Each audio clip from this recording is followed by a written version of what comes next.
Hello friends, good afternoon. আমি পাপিয়া। আজকে আবার চলে এসেছি একটা লাঞ্চের ভিডিও নিয়ে। তো যখন রান্না করছিলাম সকালে, তখন আপনাদেরকে বললাম কি করছি। তো তখনও পুরো রান্না কমপ্লিট হয়নি। তো এখন আপনাদের দেখাচ্ছি যে কী রান্না করেছি আজকে লাঞ্চে।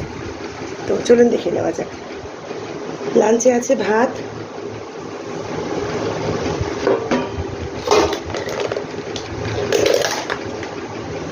ঢেঁড়স ভাজা,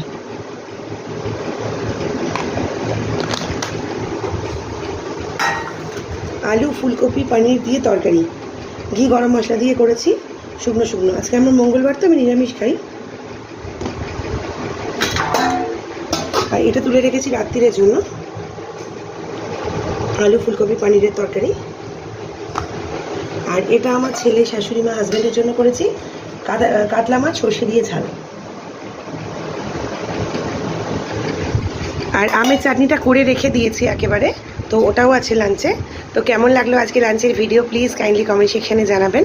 যদি ভালো লাগে আমার আইডিটাকে লাইক, কমেন্ট, শেয়ার, সাবস্ক্রাইব আর ফলো করতে ভুলবেন না। ভালো থাকবেন সবাই। টাটা। আবার আসছি নতুন ভিডিও নিয়ে।